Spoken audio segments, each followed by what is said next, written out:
Meron ako ditong liempo. Bababad ko muna ito sa toyo nor seasoning. Maglalagay din ako ng ketchup at ng Cajun grill mix. Maglalagay din ako ng paminta. Hahaluin ko muna ito.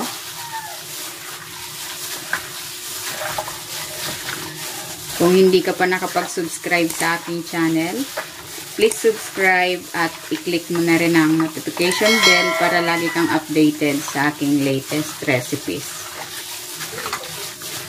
Ayan, okay na ito. Ibabad muna natin ito for at least 30 minutes. Maglalagay ako ng cooking oil. Pan-grill ko muna itong binabad kong liempo.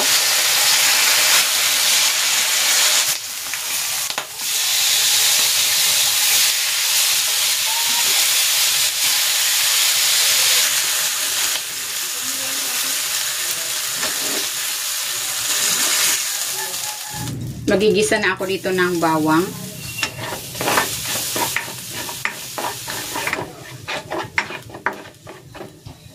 Ilalagay ko na rin tong sibuyas.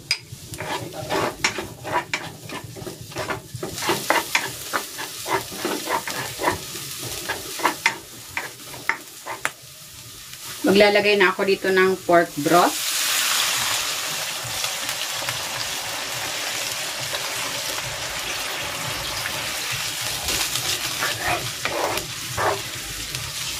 Itimplahan ko ito ng toyo, oyster sauce,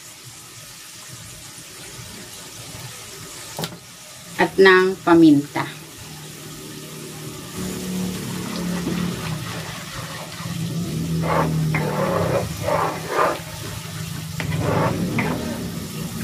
Maglalagay na ako ng noodles. Ito yung aking gagamitin.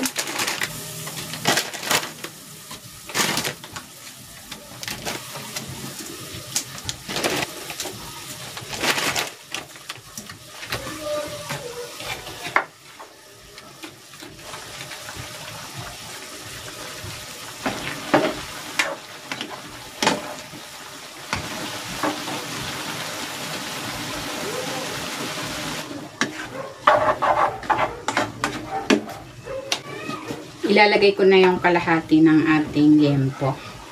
Yung iba mamaya na ipang tatoppings ko. Ilalagay ko na rin tong bok choy.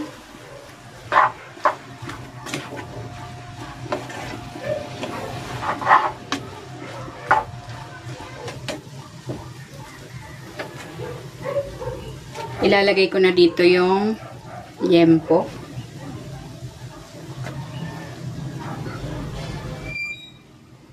Ayan, luto na itong ating pansit with bok choy and pan-grilled liempo.